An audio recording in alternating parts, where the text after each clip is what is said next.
আমি আপনাদের মাধ্যমে বাংলাদেশের হিন্দু সম্প্রদায়ের সম্মানিত ভাই বোন তাদেরকে শারদীয় দুর্গাপূজার উপলক্ষে শুভেচ্ছা জানাচ্ছি। আমাদের বাংলাদেশে প্রায় 31,526টি মন্দিরে এবার এই পূজা উদযাপন হতে যাচ্ছে। আমরা আইন শৃঙ্খলা রক্ষাকারী বাহিনী এই উৎসবটি যাতে সুন্দরভাবে সম্পন্ন হয় সবাই আমরা সম্মিলিতভাবে কাজ করে যাচ্ছি। আমাদের এখানে সশস্ত্র বাহিনী আছে, Bangladesh police, Ansar, BGB, coast guard, RAB সবাই মিলে আমরা একটি সুন্দর সুষ্ঠু পরিবেশে পূজা সম্পন্ন করার জন্য কাজ করে যাচ্ছি।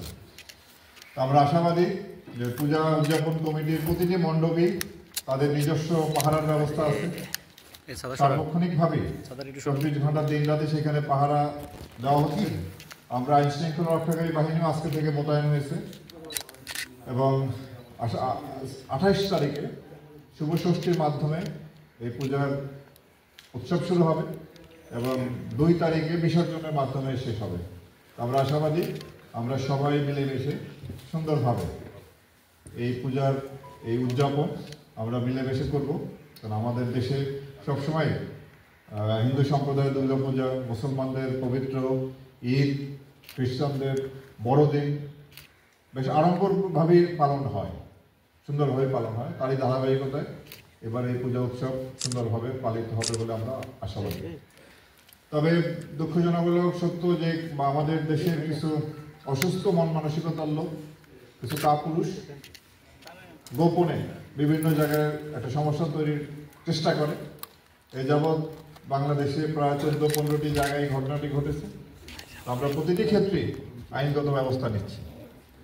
আমরা যদি প্রতিটি মণ্ডপ সার্বক্ষণিক পাহারায় থাকে, পর্যাপ্ত যদি আলোর ব্যবস্থা থাকে, তাহলে ওই কাপুরুষরা এই সুযোগটা পাবে না। আমরা চাই না কয়েকজন কাপুরুষ বিকৃত রুচি মানুষের কারণে আমাদের এই সাম্প্রদায়িক সম্প্রীতির উপরে কোনো বিরূপ প্রভাব পড়ুক। আমরা সবাই মিলেমিশে এদেরকে প্রতিহত করতে পারবো যাতে এরা কোনো সুযোগ না পায়। আরেক শ্রেণীর লোক আছে সামাজিক যোগাযোগ মাধ্যমে মিথ্যা গুজব ছড়িয়ে সমস্যা তৈরির এক ধরনের প্রচেষ্টা চালায়। সেক্ষেত্রেও আমরা আইন শৃঙ্খলা রক্ষাকারী বাহিনী যাতে সাইবার ওয়ার্ল্ডে তারা কোনো কিছু করতে না পারে আমরা সতর্ক আছি। আমি আপনাদের মাধ্যমে সবাইকে অনুরোধ করব যে আমরা যেন গুজবে কান না দিই। একটি মিথ্যা গুজব যেন আমাদের এই সুন্দর অনুষ্ঠানে কোনো রকম কোনো প্রভাব ফেলতে না পারে। আপনারা যদি এই ধরনের কোনো তথ্য পান যোগাযোগ মাধ্যমে, সামাজিক যোগাযোগের মাধ্যমে, সেটা অবশ্যই যাচাই বাছাই পর্যন্ত অপেক্ষা করবেন যে ঘটনা সত্যি না মিথ্যা। যদি কোথাও সত্যি সত্যি কোনো ঘটনা ঘটে অবশ্যই এই অপরাধ যারা করেছে তাদের বিরুদ্ধে আমরা কঠোর ব্যবস্থা নিই। পাশাপাশি যারা এই মিথ্যা গুজব ছড়িয়ে একটা বিভ্রান্তি সৃষ্টির চেষ্টা করে তাদের বিরুদ্ধে আমরা কঠোর ব্যবস্থা নেব। সুতরাং সামাজিক যোগাযোগ মাধ্যমে এই ধরনের কোনো গুজব আসলে বা এই ধরনের কোনো ঘটনার কথা জানতে পারলে আপনারা সেটা প্রাথমিকভাবে বিশ্বাস করবেন না, ভেরিফাই না হওয়া পর্যন্ত আমাদেরকে জানাবেন। আমরা ভেরিফাই করে যদি ঘটনার সত্যতা থাকে ব্যবস্থা নেব, আর যদি মিথ্যা গুজব হয় গুজব সৃষ্টিকারীর বিরুদ্ধে আমরা ব্যবস্থা নেব। তো আমি এই আশাবাদ ব্যক্ত করি এবং আপনাদের সবাইকে শুভেচ্ছা জানিয়ে বক্তব্য শেষ করি।